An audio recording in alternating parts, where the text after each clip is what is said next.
मला तुझ्याशी जरा बोलायचंय.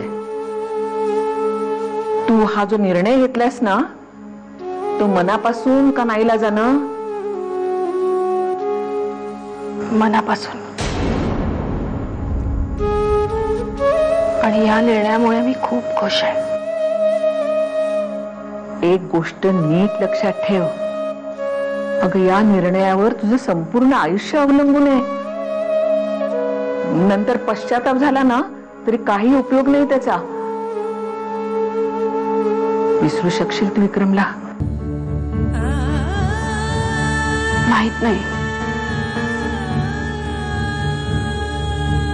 पण आज माझ्या सुखापेक्षा आईचं आयुष्य जास्त महत्वाचं. देव, भावनेच्या परात निर्णय घेतलास. विक्रमला दुखवून तू आईच्या सुखाचा विचार केलास. आता तुझे नातं निवडलेस ना, ते प्रामाणिकपणे निभावून नेमून तुझे जातात. प्रतीक्षा, मला माझ्या प्रश्नाचं उत्तर हवंय. प्रश्न विचारा ना. सध्या तू जे काही करतेस ते योग्य आहे असं तुला वाटतं?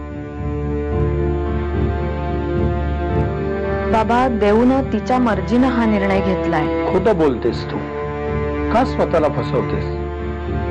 सोहमशी लग्न करण्याचा निर्णय तिनं स्वतःच्या मर्जीनं नाही, तर तुझ्या हट्टापुढे हार मानून घेतलेला आहे. बाबा एक मिनिट, म्हणजे मी हे बोलतेय म्हणून वाईट वाटून घेऊ नका, पण हे आत्ता बोलणं गरजेचं आहे. बाबा, देऊच्या बाबतीत आतापर्यंत तुम्हीच निर्णय घेत आला आहात. विक्रमच्या आणि तिच्या लग्नाला माझा विरोध होता, पण तुम्ही त्यांच्या लग्नाला तयार झालात. बाबा, मी विनंती करते, देऊचं लग्न कुणाशी व्हावं याचा निर्णय घेण्याच्या भानगडीत तुम्ही पडू नका. तिच्या बाबतीत मी जो निर्णय घेतलाय तोच योग्य आहे आणि त्यातच देऊचं भलं आहे, यावर विश्वास ठेवा. ठीक आहे, तू म्हणशील तसं. देवयानी, खरं सांग, तू विक्रमला अजूनही विसरू शकलेली नाहीयेस? नाही, विक्रमला मी यापुढेही कधीच विसरणार नाही. आणि तरीही तू लग्नाला तयार झालीस? हे बघ सोहम, काही गोष्टी स्पष्टपणे बोलणं गरजेचं आहे. विक्रम शिवाय मी दुसऱ्या कुणाशीही लग्न करीन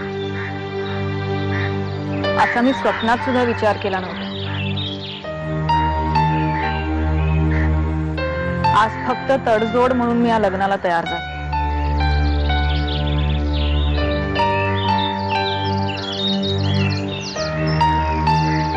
केवळ तडजोड म्हणून जर तू हे लग्न करणार असशील तर कायमची दुःखी होशील. नाही सर, त्याची काळजी करू नका. हे सगळं मी तुला सांगितलं कारण मला खोटं बोलून लग्न करायचं नाहीये. हे ऐकून जर तुला या लग्नाला नकार द्यायचा असेल तर तसं स्पष्टपणे सांग, कारण माझ्यासारखंच तूही मनाविरुद्ध लग्न करणार असलास तर पुढे खूप प्रॉब्लेम्स होतील. तुझं सगळं बोलणं ऐकल्यावर सुद्धा मी जर लग्नाला तयार असेल तर माझा भूतकाळ आपल्या वर्तमान काळात कधीच येऊ देणार नाही. ते फक्त आपल्या दोघांचंच आयुष्य असेल आणि आयुष्यभर मी तुझी साथ देईन. थँक्स देवयानी, लवकरच भेटू.